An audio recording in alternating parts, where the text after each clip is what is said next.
Your mind is constantly pulled in a dozen directions, and peace can feel like a distant memory. Nearly 2,000 years ago, a Roman emperor faced similar challenges, not from social media, but from external pressures and shifting political tides. Marcus Aurelius wrote that our soul takes on the color of our thoughts. He believed you are not disturbed by events themselves, but by your perception of them. This video will give you a complete mental toolkit to reclaim control over your inner world. You will learn to filter out the noise and build a space of calm clarity within yourself, just as the Stoic thinkers did. How did a person leading a vast empire manage to keep his mind so steady? What simple daily practice can transform your entire outlook on challenge and change? What is the one thing you believe you need to shift about your life to find more peace? The first and most crucial skill in training your perception is learning to distinguish between what is yours to command and what is not. This is the Stoic principle known as the dichotomy of control, and it is the bedrock upon which mental peace is built. Think of your mind as an inner citadel, a fortress that you alone can fortify. The storms of external events may rage outside the walls, but they cannot breach your inner peace unless you open the gates and invite them in. The philosopher Epictetus, whose teachings heavily influenced Marcus Aurelius, laid this out with absolute clarity. He said, "Some things are up to us and some things are not up to us. Our opinions, our impulses, our desires, and our aversions are within our power. What is not in our power are our body, our possessions, our reputations, and our public offices." The moment you internalize this simple division, you reclaim a profound sense of agency. Consider a modern scenario like receiving critical feedback at work. The feedback itself, the words written or spoken, is an external event. It is not up to you. Your colleague's opinion of your performance is not up to you, but your judgment of that feedback, your decision to see it as a personal challenge or as constructive insight, your impulse to react defensively or to respond with curiosity, these are entirely within your command. By pouring your energy only into your own reasoned response, you stop fighting shadows and start building resilience. You are no longer a leaf blown by the wind of other people's judgments. Take a moment to reflect on your own life. Can you identify one recent situation where you felt anxious or unsettled? Now, trace that feeling back. Was your concern focused on something outside your control, like another person's action or an unpredictable outcome? This act of sorting your focus is the first and most powerful step in training your perception like a Roman emperor. What if you could see a setback not as a disaster, but simply as an event? This is the essence of the second principle, objective representation. It is the practice of stripping away the value-laden stories we instantly layer onto everything we experience. Our minds are storytellers by nature, constantly adding a soundtrack of judgment to the silent film of reality. We do not just see a rainy day, we see a ruined plan. We do not just hear a critical comment, we hear a personal attack. This is where difficulty is often created, not in the events themselves, but in the dramatic narratives we build around them. Marcus Aurelius practiced this mental discipline throughout his life. He advised himself in his private writings to strip away the legend that encrusts an object. "See it for what it truly is," he wrote, "so you see the thing itself, separate and bare." A Roman statesman facing a political rival or a military challenge could not afford to be swept away by emotions of anger or despair. His ability to lead depended on seeing the situation with absolute clarity, free from the fog of personal insult or catastrophic thinking. He would look at a challenge and ask, what are the raw, factual components here? Not how does this make me feel? This is not about suppressing emotion, but about pausing the storytelling machine long enough to see what is actually in front of you. Consider a common modern frustration, a traffic jam. The objective representation is simple. Cars on this road are moving very slowly. That is the observable fact. The story we usually tell ourselves is different. This is ruining my day. I am going to be late and everyone will be angry. This always happens to me. That story creates stress, anxiety, and impatience. The objective fact does not. The event is the same, but your perception of it, and therefore your entire experience, is transformed. Your emotional energy is preserved for your reasoned response, for the things that are within your control.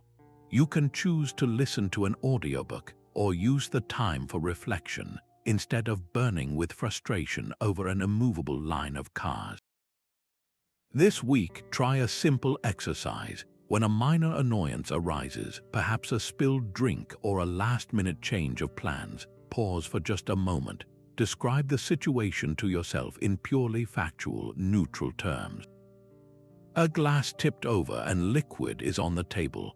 A meeting time has been moved to a later hour. By stripping away the legend, you reclaim the power to choose your response rather than being chosen by it. Rising high above the earth, look down upon your life and its current challenges. See the sprawling cities and winding rivers, the patchwork of fields and the vast, silent oceans. From this vantage point, your daily worries begin to look different, their sharp edges softened by distance. This is the Stoic practice known as the view from above, a powerful mental exercise to cultivate humility and reduce anxiety by connecting you to the larger whole. It is a conscious shift from a close-up personal drama to a wide-angle cosmic perspective. Marcus Aurelius constantly returned to this thought in his private meditations. He wrote, "Remember how all things that are now happening have happened before and will happen again, and think of the countless dramas of the same kind that men have played out in the past." He would contemplate the vastness of time, picturing the many generations that have come before, each with their own triumphs and personal journeys, now part of a longer story. His own imperial struggles, which must have felt all-consuming in the moment, were placed against this grand backdrop. He was not diminishing his duties, but rather seeing them in their true proportion, as one small part of a much larger, ongoing narrative. This practice dissolves the illusion that your personal problems are the center of the universe. Consider a personal conflict that feels overwhelming, perhaps a disagreement with a friend or a professional setback. In the moment, it can fill your entire field of vision. Now, apply the view from above. Imagine watching this scene from 1,000 miles up. Then, pull back further, seeing our planet as a pale blue dot in the immensity of space. How significant does that single argument appear now? Its emotional weight is naturally diminished, not by ignoring it, but by contextualizing it. This does not mean your feelings are invalid. It means you are giving yourself the gift of a wider lens, one that reveals a landscape of peace surrounding what felt like an impassable mountain. The goal is to find that quiet space where you can respond from a place of calm reason, rather than react from a place of constricted fear. The next time you feel overwhelmed by a situation, try this simple exercise. Close your eyes for just a moment and take a mental journey upwards. See your street, your town, your country, until the entire globe hangs in the quiet expanse of space. Hold that image in your mind. When you return to your immediate concern, you carry a fragment of that vast, peaceful perspective back with you, and with it, a deeper sense of what truly matters. The Roman emperor did not see misfortune as a curse, but as fuel for his virtue. This radical acceptance is the heart of the fourth principle, amor fati, a Latin phrase that translates to a love of one's fate. It is the deliberate choice to not merely tolerate the unexpected turns of your life, but to embrace them, to welcome every event as if you had chosen it yourself for your own development. Marcus Aurelius wrote that a blazing fire makes flame and brightness out of everything that is thrown into it. He saw every obstacle, every setback, and every moment of hardship as raw material for this inner fire, essential fuel for building a stronger, more resilient character. This mindset transforms fate from a relentless opponent into a wise, if sometimes stern, collaborator in your growth. Think of a project that did not go as planned, perhaps a business idea that did not work out or a creative endeavor that fell short. A common reaction is disappointment, a sense that something did not come together. But Amor Fati asks a different question. What if that experience was not a roadblock but the very path itself? What essential lesson did it teach you about preparation, about your audience, or about your own limits? That specific outcome might be the precise experience that prevents a much larger challenge 2 years from now, or it might have closed one door so firmly that you were forced to turn and discover the open one you had been overlooking. This is not about finding a silver lining, it is about recognizing that the cloud itself is a necessary part of the weather system of your life. The Stoics believed that everything that happens is woven into the health of the whole universe, and by loving your portion of it, you align yourself with a profound natural order. So take a moment and bring to mind one recent difficulty you faced. Now, challenge yourself to identify 3 potential gifts it contained. Perhaps it taught you patience, revealed a true friend, or forced you to develop a skill you had been neglecting. By actively searching for these hidden nutrients, you stop fighting your story and start loving it, understanding that every chapter, especially the challenging ones, is essential for the person you are becoming. What if regularly thinking about what could go wrong is the key to fearing it less? This is the heart of the 5th principle, premeditatio malorum, the premeditation of challenges. It is a deliberate mental rehearsal of potential setbacks, not to feed anxiety, but to disarm it. The Stoic philosopher Seneca captured this beautifully when he wrote, "He robs present ills of their power who has perceived their coming beforehand."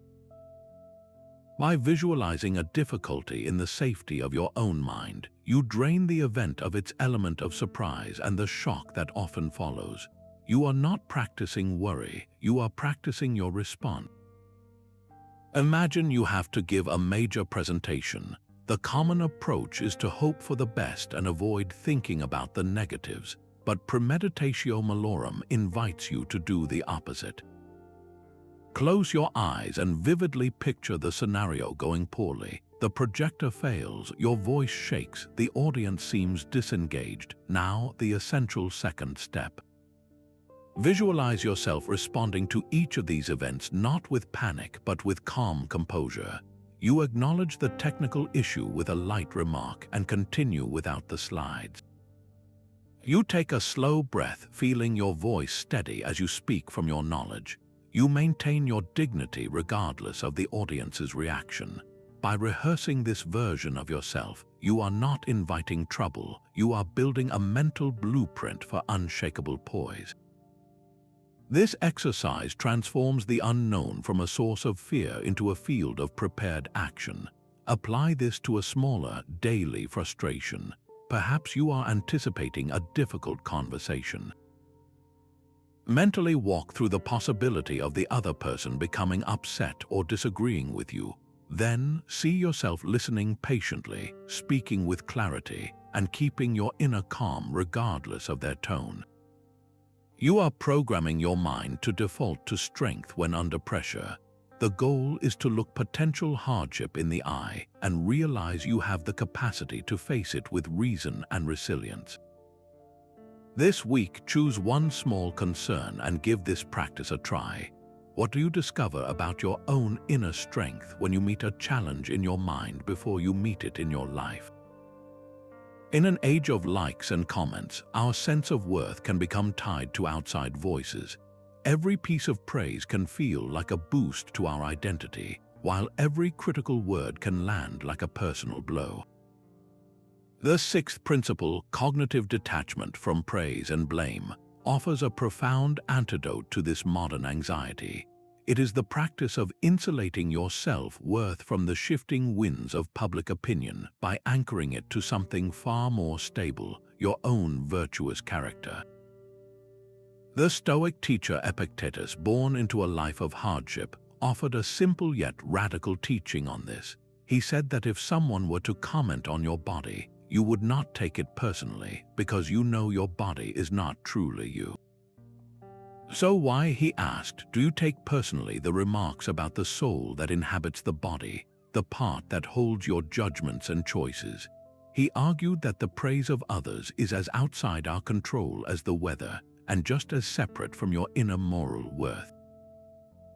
Your value is not something others can give you or take away. It is something you build through your actions, your intentions, and your commitment to living wisely and justly. Think of an artist who pours their heart into a piece of work. If their primary goal is public acclaim, they are handing over the keys to their happiness to a fickle and unpredictable crowd. One day they are celebrated, the next they are overlooked. But if the artist creates for the sake of the work itself, for the integrity of the craft and the personal truth it expresses, then the finished piece is already a success regardless of the reaction it receives. The external noise, whether cheers or jeers, simply becomes information, not a verdict on their soul. This is the freedom that comes from an internal source of value. Your work, your art, your life is measured by the only standard that truly matters, your own reasoned effort to live well. Recall a recent time you felt affected by criticism or overly lifted by praise. Now imagine how your emotional landscape would shift if your self-worth was firmly rooted in your own effort and intention, not in the outcome or the opinion.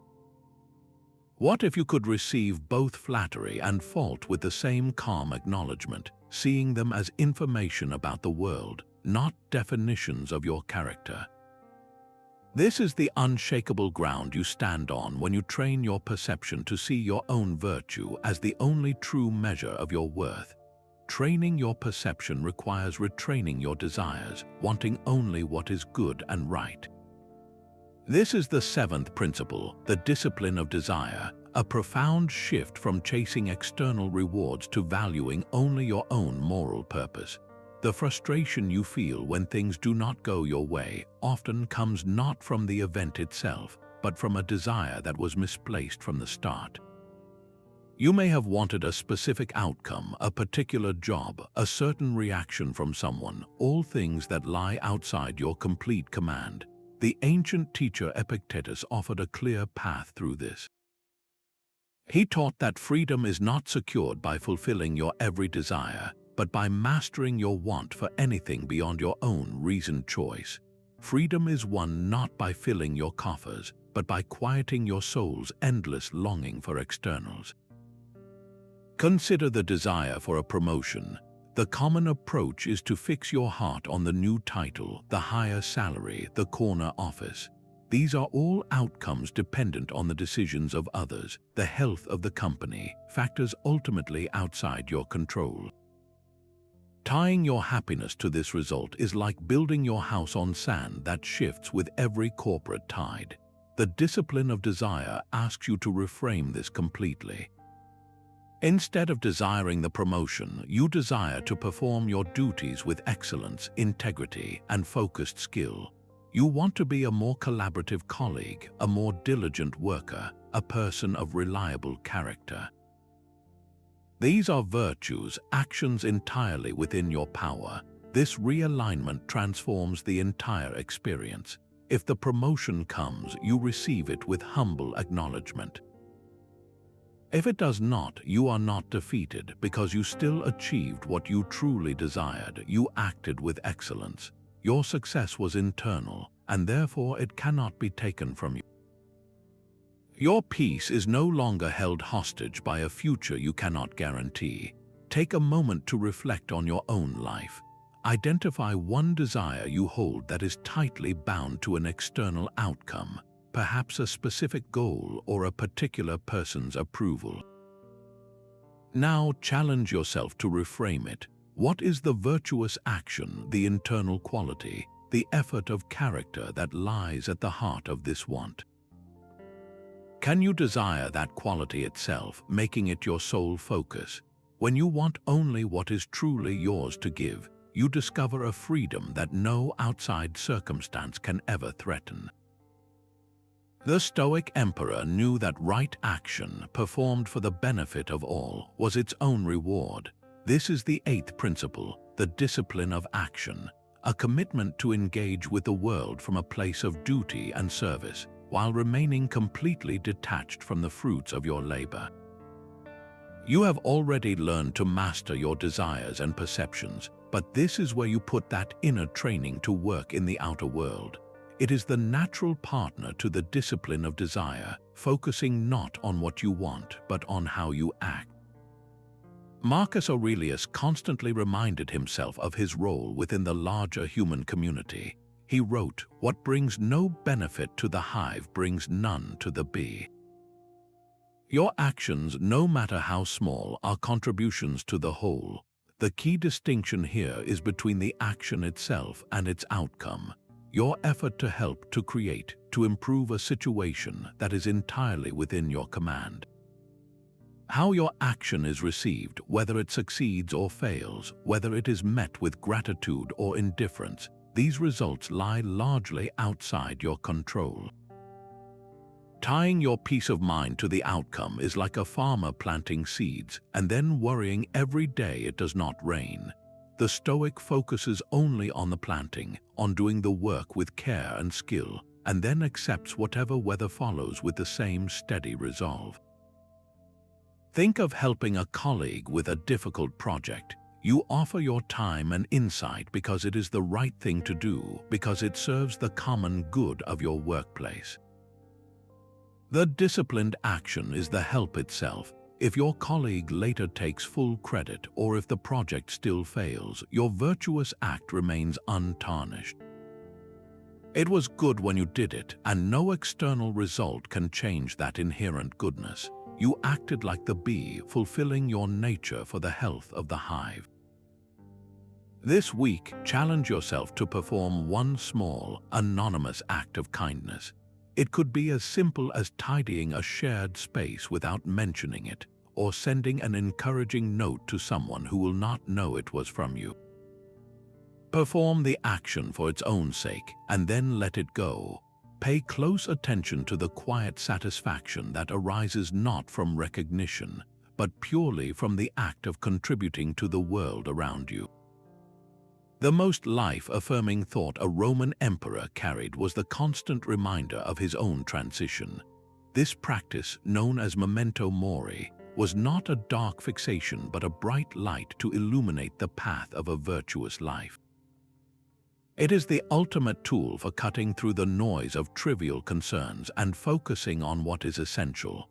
Marcus Aurelius wrote in his private meditations, "You could leave life right now."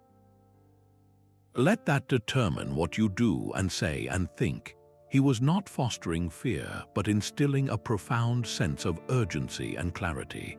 The awareness of our finite time is the whetstone that sharpens our purpose. When you truly understand that your days are numbered, you stop wasting them on resentment, on petty rivalries, and on waiting for the perfect moment to begin what matters most. Think of a goal you have been putting off, perhaps writing that book, mending a relationship, or starting a new chapter in your life. The common excuse is that there will be more time tomorrow or next year. Memento mori gently whispers that this is not guaranteed. It asks a simple, powerful question. If you knew this was your final week, would you still spend it scrolling through endless feeds or worrying about what strangers think of you? Or would you finally write that first sentence, make that difficult phone call, or step onto that new path?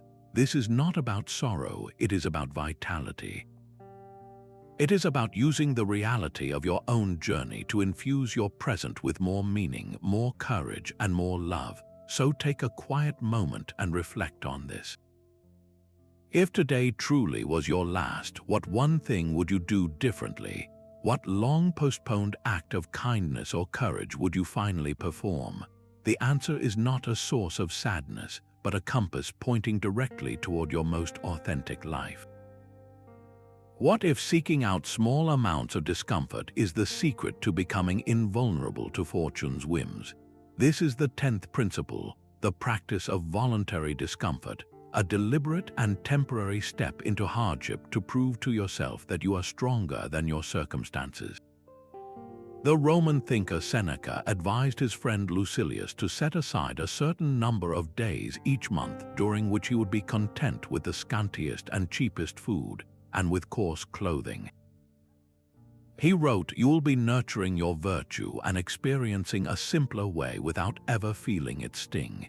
His goal was not to live in hardship, but to break the psychological chains of his comfort. By occasionally choosing a simple meal, he was reminding himself that his happiness did not depend on fine dining. He was inoculating his mind against the fear of loss, proving through direct experience that he could be content with very little. This practice builds a deep and unshakable confidence. It transforms the abstract fear of losing your comforts into the concrete knowledge that you can handle their absence. You are not just thinking about resilience, you are physically building it, muscle by muscle, through small, manageable challenges. Consider a modern parallel, the cold shower. The initial sensation is real, but the moment you choose to stay under the water, you are not just enduring the coolness. You are actively demonstrating to your deepest self that you have command over your impulses.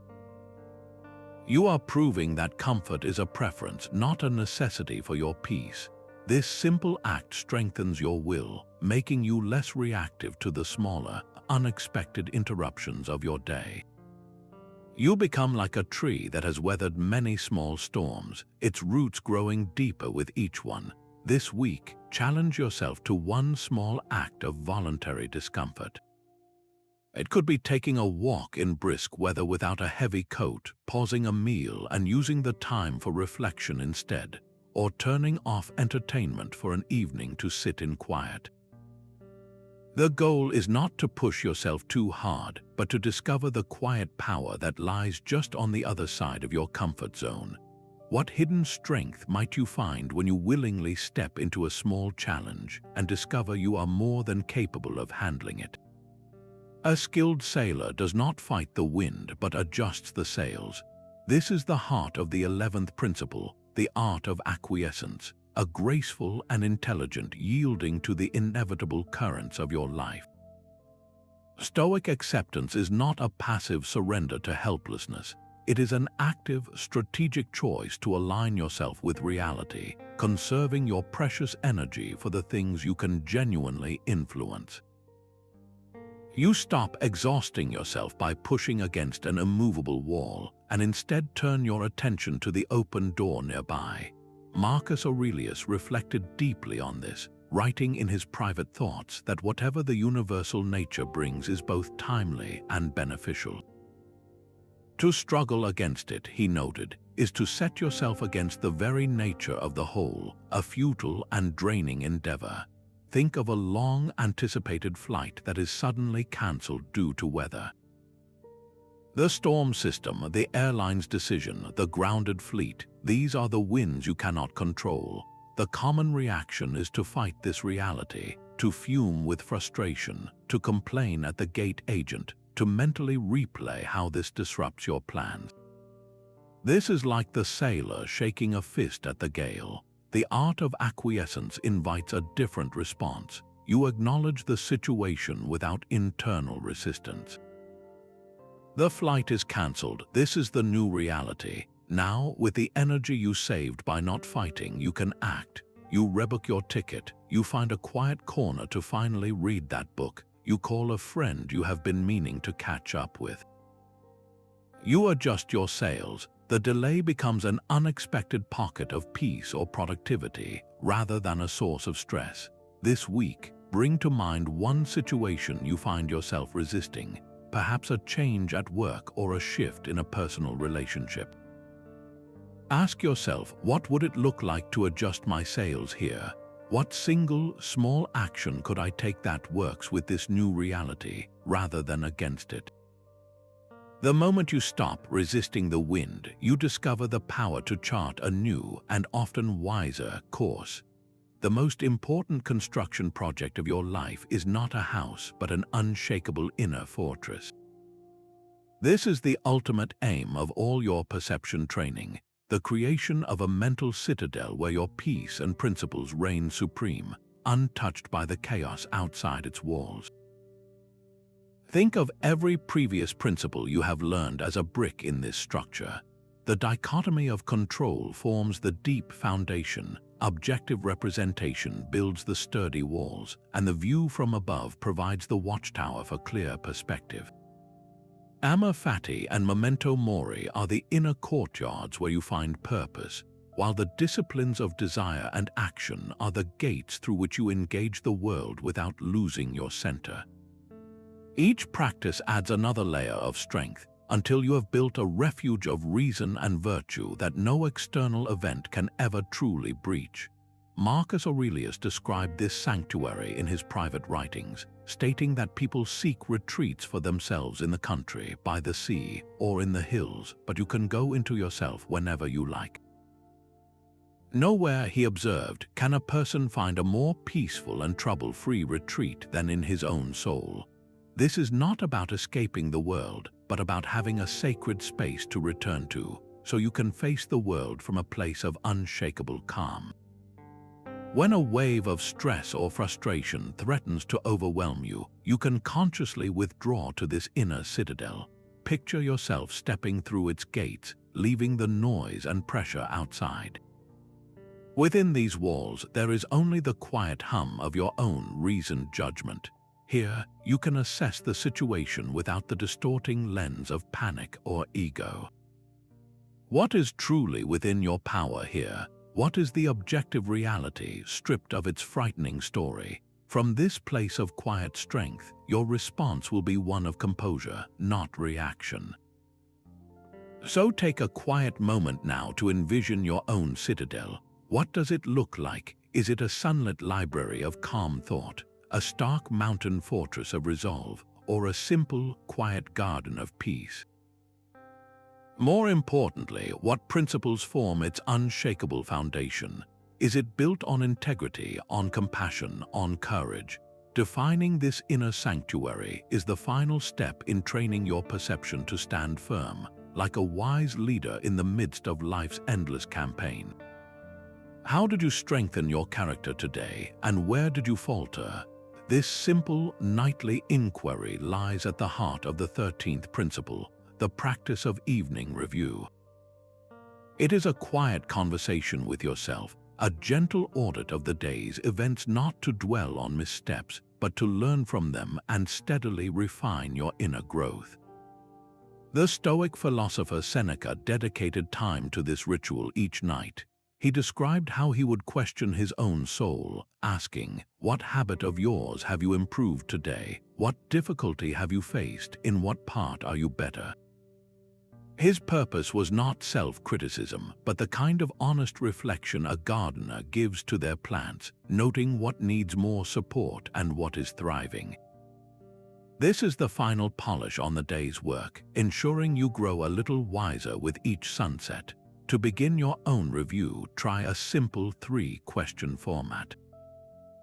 First, ask yourself, what did I do well today? Perhaps you responded with patience in a trying moment, or you chose to help someone without expecting anything in return. Acknowledge these small victories, for they are the building blocks of your inner strength. The second question is, where did I act against my principles? Be honest but compassionate. Did you speak out of irritation, or did you avoid a responsibility out of concern? Identify the moment without layering it with judgment. See it as a neutral observation, a signpost showing you where your focus is needed. Finally, ask, how can I improve tomorrow? This turns reflection into resolution. If you were impatient today, your intention for tomorrow might be to pause and take one deep breath before responding to a request. This is not about planning a perfect day, but about setting a gentle direction for your growth. Tonight, before you sleep, set aside just 5 minutes for this practice. Find a quiet space and walk through these 3 questions with a spirit of curiosity, not criticism. You are not putting your day on trial. You are tending to the garden of your character, nurturing the strong parts and learning from the rest. What small, consistent change might you discover when you make this gentle review a part of your nightly wind down? The Roman emperor saw every citizen, even his critics, as a fellow human being striving for happiness, however misguided. This 14th principle is a profound extension of your perception training, shifting your focus from the faults in others to the shared humanity you hold in common. When someone acts in a way that feels frustrating or hurtful, the natural reaction is to see them as an obstacle, even an adversary. The Stoic practice asks you to look deeper, to recognize that no one consciously chooses what they believe to be wrong. People make mistakes out of a kind of misunderstanding, a mistaken belief that their action will lead them to some form of good or help them avoid some form of pain. Marcus Aurelius constantly reminded himself of this duty to accept others, writing in his private thoughts that it is a proper function of human nature to be kindly disposed towards those who falter.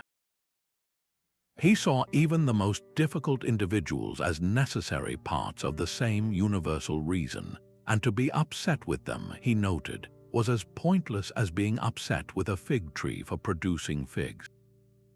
Their nature compels them to act according to their own limited understanding, just as your nature compels you to seek wisdom. This perspective does not mean you condone poor behavior, but it completely drains the situation of personal bitterness. The other person is not targeting you, they are simply lost in their own story, reaching for a happiness they cannot quite see how to find. Consider a co-worker who consistently dismisses your ideas in meetings. The easy story is that they are jealous or deliberately difficult, but what if you chose to see them as someone who is deeply unsure about their own position, striving to feel competent and valued in the only way they currently know how? This does not excuse their behavior, but it transforms your perception of it from a personal attack into a human effort. Your frustration softens into a clearer, more strategic form of compassion, one that allows you to respond with firmness but without resentment. Your energy is preserved for constructive engagement rather than being burned up in private irritation. Think of one person in your own life you find challenging. Now, set aside their actions for a moment and ask a simple question. What one positive quality can you identify in them, however small? Perhaps they are deeply loyal to their family, or they possess a quiet sense of humor, or they are working through a difficulty you know nothing about. By consciously looking for their humanity, you are not surrendering your boundaries, you are fortifying your own inner peace against the confusion of their actions. What small shift in your perception might become possible when you see the person not as a problem, but as another traveler, just as uncertain and striving as you sometimes feel? The past is gone, the future is uncertain, your empire is this single, present moment. All your power to think, to choose, and to act exists nowhere else. Anxiety is a future tax on a debt you may never owe, while regret chains you to a story you can no longer edit. The Stoics understood that presence is not a spiritual luxury. It is the practical seat of your command center, the only place from which you can truly govern your inner world. Seneca captured this human tendency with piercing clarity, observing that we are always preparing to live but never truly living. We postpone our peace, telling ourselves we will find it when we achieve a certain goal or when a particular worry resolves, forgetting that life is what happens in the interim. Your power is not waiting for you in some distant tomorrow, it is breathing with you right now. To practice this is to reclaim your sovereignty over time itself. Try a simple anchoring exercise. For just 1 minute, let everything else fade away and bring your full attention to the simple rhythm of your breath. Feel the air moving in and out. Notice the pause at the top of the inhale and the bottom of the exhale. You do not need to change it or judge it, only observe it. In that minute, you are not worried about a meeting later today or replaying a conversation from yesterday. You are here, fully present, and in that space you are utterly free. This is the essence of the Stoic present. Your challenge is to take this feeling into the next hour. Choose one activity, whether it is drinking a cup of tea, walking to your next appointment, or listening to a colleague. Commit to doing only that. When your mind wanders to a past experience or a future concern, gently guide it back, as you did with your breath, to the physical reality of what you are doing. How much richer does the simplest action become when you give it your entire attention? The Stoic emperor saw himself not as an isolated ruler, but as a single thread in a vast, beautiful tapestry. This worldview, known to the ancients as sympatheia, is the understanding that the universe is a single, living, rational entity where every part is woven together for the health of the whole. Nothing exists in a vacuum, and every event, even the ones that feel like personal misfortunes, plays a necessary role in this intricate design. Marcus Aurelius returned to this thought again and again, writing in his private meditations that all things are intertwined with one another. A sacred bond exists between them, and almost none is alien to another. He saw his own life, with all its duties and challenges, as one small but essential note in a grand cosmic symphony. Embracing this perspective dissolves the modern sense of isolation that can feel so heavy. You are not a lone star drifting in a dark emptiness, but a vital point of light in a brilliant constellation, each one connected to and sustained by the others. Your experiences are not just your own, they are part of a universal process of growth and rebalancing. This fosters a profound sense of belonging and shifts your focus from competition to cooperation. You'll begin to see other people not as separate entities to be bested, but as fellow threads in the same grand design, each contributing their unique color and strength. Consider a personal challenge you recently faced, perhaps a project that did not work out as you had hoped. The immediate feeling might be one of frustration. But sympatheia asks you to consider a larger possibility. What if that specific outcome was a necessary adjustment in a pattern you cannot fully see from your limited vantage point? Perhaps it closed a door that needed to be shut, freeing your energy for a more aligned opportunity that was waiting just out of view. Or maybe your experience of that moment and how you handled it with grace became a quiet example for a colleague who was watching, giving them the courage to face their own situation. The ripple of your composed response travels outward in ways you may never directly witness, yet it contributes to the overall strength of the web you are part of. Take a quiet moment now to reflect on your own place in this tapestry. Think of one small, seemingly insignificant action you took this week, a kind word to a stranger, a moment of patience with a child, or a task completed with care. How might that single thread have strengthened the weave for someone else, creating a pattern of support and kindness that extends far beyond your own line of sight? Nothing is inherently good or bad, your perception makes it so. This single idea is the master key to emotional freedom you have been forging. Every event that reaches you is a blank slate, and your judgment is the pen that writes its meaning. A sudden rainstorm is not a ruined picnic, it is simply water falling from the sky. It only becomes a problem when your mind attaches to a story of disappointment. The ancient teacher Epictetus laid this truth bare when he wrote that men are disturbed not by things, but by the views which they take of them. The event itself is silent. It is your internal commentary that shouts with alarm or sighs with relief. When you grasp that you are the author of that commentary, you reclaim the power to write a different, more empowering story. History is filled with tales of what seemed like difficulty transforming into unexpected fortune. Consider the classic Stoic example of a merchant whose ship is lost at sea, along with all his goods. The immediate judgment is one of total setback, a heavy turn of events. Yet this very shift, this letting go of his external wealth, invites him to turn inward. He discovers philosophy, a deeper purpose, and a tranquility that no storm could ever take from him. The shipwreck became the necessary catalyst for finding a truly good life, one built on inner riches rather than fragile cargo. Your own life holds similar hidden transformations. That difficult conversation you are avoiding, the project that did not go as planned, the unexpected change in your routine, your first instinct is to label it a problem. But what if you pause that instinct, take one current challenge you are facing, and for a moment set aside the story of why it is difficult? Look at the raw facts, the objective reality, as you practiced earlier. Now, brainstorm 3 potential ways this situation could be viewed as neutral or even beneficial.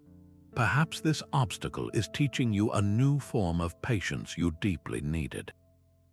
Maybe it is closing one door so firmly that you are finally encouraged to walk through another, better one you had been overlooking. Or it could be strengthening a part of your character that will become essential for a future challenge you cannot yet see.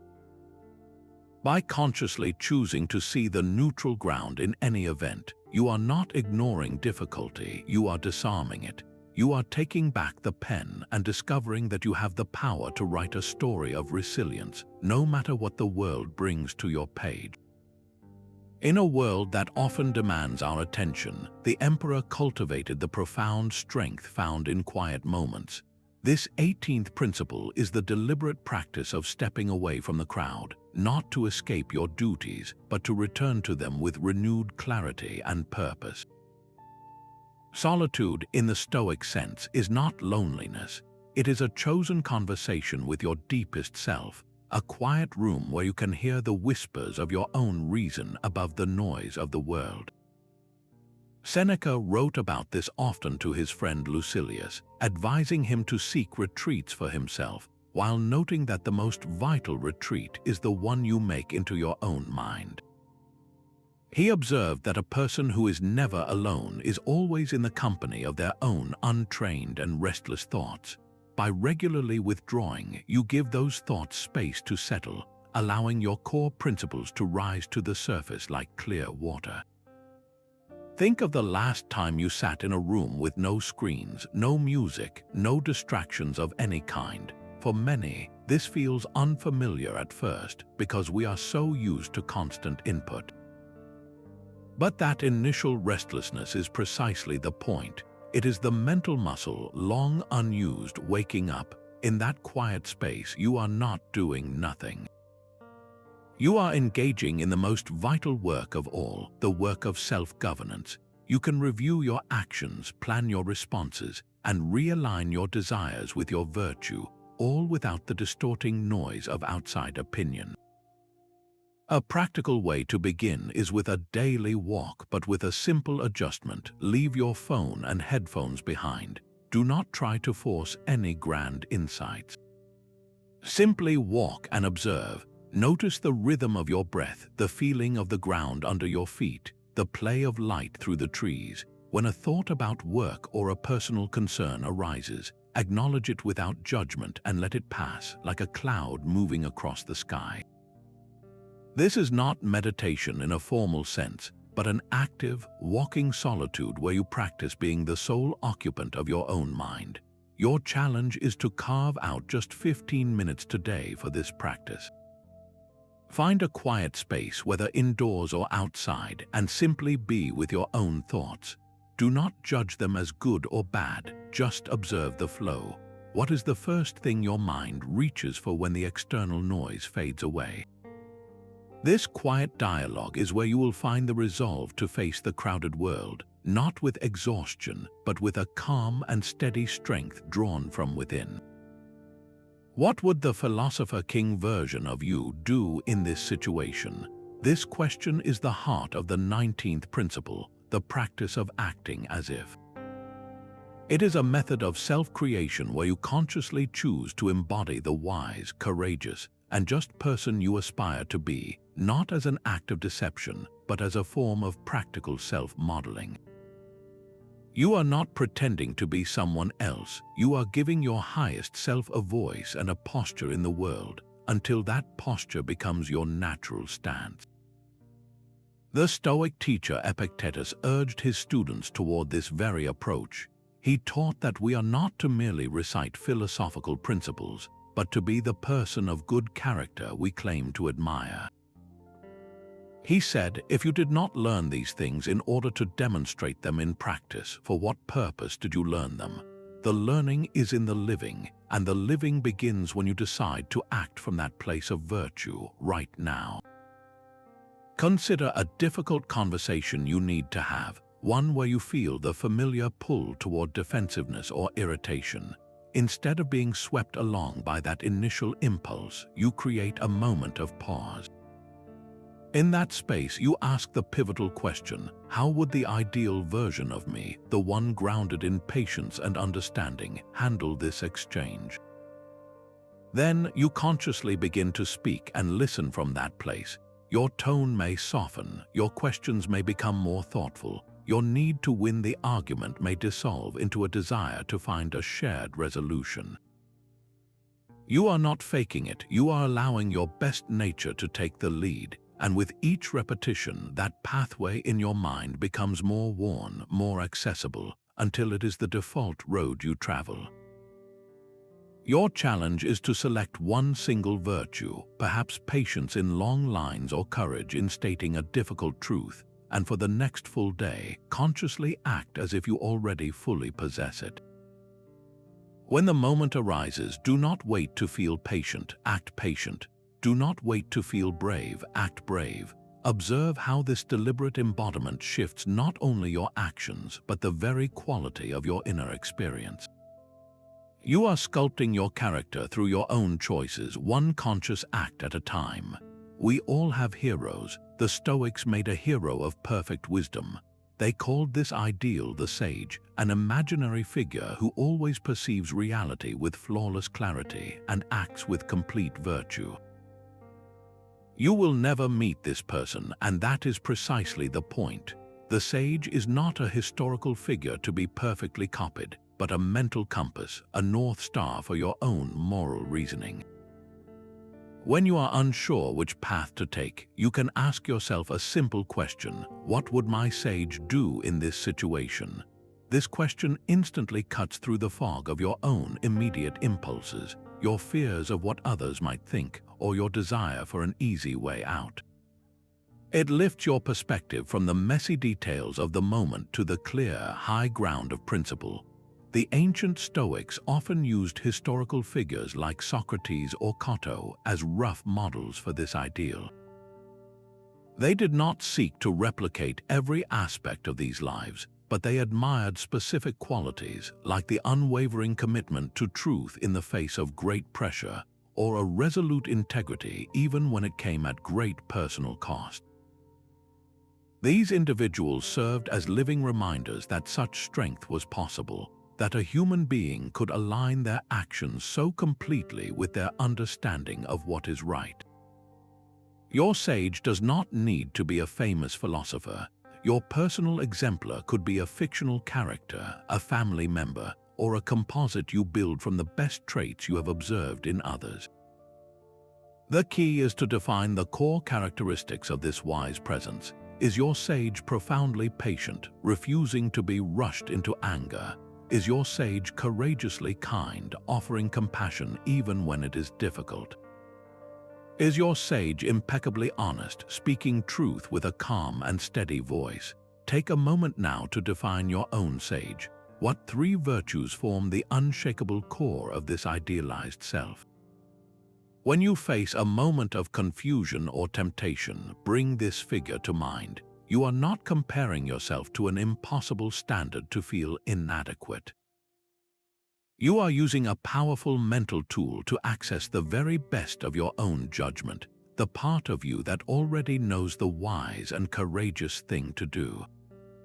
For the Stoic emperor, anger was not a display of strength, but a confession of defeat by external events. It is the moment you hand over the keys to your inner citadel, allowing a passing circumstance to storm the gates and take command. Seneca, who wrote an entire book on the subject, called anger a brief madness. He argued that no force has been more costly to the human race because its fire burns the one who holds it most severely. Anger arises from a specific mental sequence. First, you have a desire for the world to be a certain way. Then, an event or a person thwarts that desire.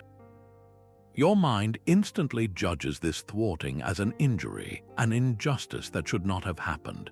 This judgment, this story of personal offense, is the fuel that ignites the blaze. The energy feels powerful, even righteous, but it clouds your vision and narrows your options until the only response that seems possible is a destructive one. The Stoic antidote is not to suppress the feeling, but to cool it with the clear water of reason at the very first spark. The next time you feel that familiar heat rising in your chest, practice this pause and reassess technique. Take one deliberate breath, creating a sliver of space between the event and your reaction. In that space, interrogate the judgment that is causing the anger. Is it truly a personal injury, or is it simply an event that did not align with your preferences?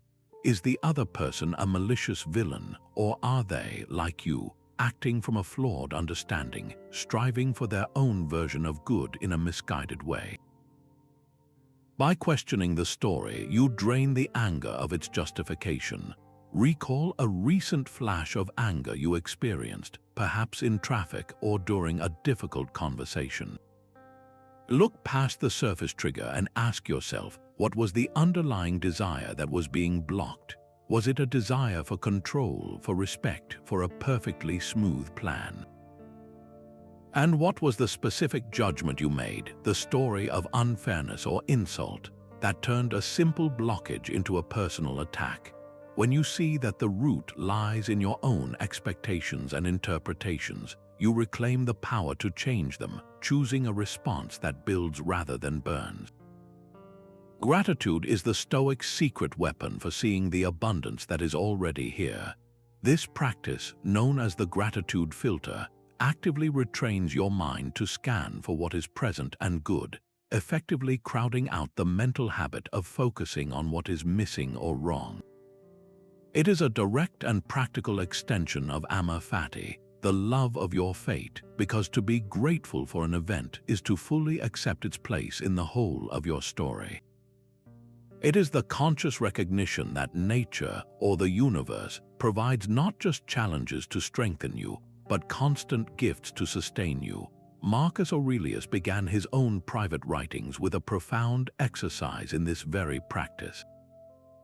He did not start with his anxieties or his imperial burdens. He opened by listing, in specific detail, the debts of gratitude he owed to others. He expressed thanks for his grandfather's example of a good character, for his father's reputation for integrity, and for his mother's teaching of piety and generosity.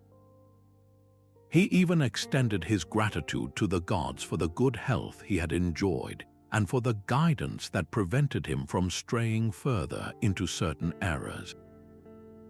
His entire philosophical journey started from a place of thankfulness, setting a tone of humility and recognition that his life was supported by a vast web of contributions, both great and small. You can build this filter into your own daily rhythm with a simple ritual. Each morning when you wake or each evening before you sleep, dedicate just 2 minutes to mentally listing 3 specific things you are grateful for in that moment. The specificity is what gives the practice its power. Do not just think, "I am grateful for my family." Instead, think, "I am grateful for the sound of my child's laughter this afternoon, or for the way my partner made tea for me without being asked." It could be the warmth of the sun on your skin during a walk, the reliable function of your computer that allows you to work, or the simple comfort of a soft pillow. This act is not about ignoring difficulty, it is about balancing your perceptual scale, ensuring that the good, which is so often quietly present, receives its due weight in your awareness. So let's put this into practice right now. Pause for a moment and, without overthinking it, write down or simply name 5 things you feel grateful for in this very instant. They can be as fundamental as the air in your lungs or the device you are using to hear these words. What shifts in your inner world when you deliberately turn your attention to the countless threads of support that are already holding you? In the empire of your mind, reason must be the undisputed emperor. This is the principle of sovereignty, the final authority that calmly and deliberately governs every impulse, every desire, and every judgment you make. It is not about eliminating emotion, but about ensuring that your rational faculty holds the ultimate power of veto, guiding you toward what is truly good and away from what merely feels good in the moment. The Stoic teacher Epictetus pinpointed this with absolute clarity when he taught that the essence of good and what we might reconsider lies in our use of impressions. An impression is any thought, feeling, or sensory input that enters your awareness. The event itself is neutral, but your reason is the faculty that examines that impression, interprets its meaning, and decides whether to accept it as truth or set it aside as a misleading story. This act of examination is the central work of your inner ruler. You can visualize this as a council of the mind, where your various passions and impulses are all present, each advocating for their own perspective. Fear might voice a concern about a potential risk. Anger could present a case for a strong reaction. Envy might quietly suggest that you deserve what someone else possesses. These voices are part of the assembly, and they are not silenced. But presiding over them all is reason, the calm and steady chairperson who listens to each point, weighs the evidence, and then renders a final judgment based not on volume or urgency, but on wisdom and what is right. Reason might acknowledge fear's input but then choose a path of thoughtful courage. It might hear anger's grievance but then decide on a response rooted in understanding. Think back to one recent decision you made where emotion was firmly in the driver's seat. Perhaps you sent a message in haste, made a purchase from a place of longing, or agreed to something out of a desire to please. Now replay that moment with reason on the throne. What different questions would your inner emperor have asked before acting? Would it have sought more information, considered the long-term consequences, or questioned the underlying story that was causing the emotional surge? By placing reason in command, you are not becoming cold or unfeeling. You are becoming the master of your own inner kingdom, ensuring that your actions are chosen, not merely triggered. The only constant the Roman emperor could rely on was change itself. He understood that to resist this universal flow was to struggle, while to embrace it was to find a profound and lasting peace. This principle, known to the ancient Greeks as panta rhei, or everything flows, reminds us that the universe is not a static collection of things, but a continuous, unfolding process. Your body, your relationships, your circumstances, even your very thoughts, are in a state of gentle, constant transformation. The effort to freeze a single moment, to hold onto a specific version of your life, is the source of so much inner unrest. Marcus Aurelius returned to this truth again and again in his private reflections, observing that all things are born of change and that time is a river of passing events. He wrote, "You could not step twice into the same rivers, for other waters are ever flowing on."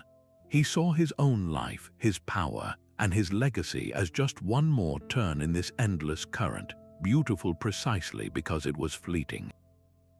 Consider the natural process of growing older.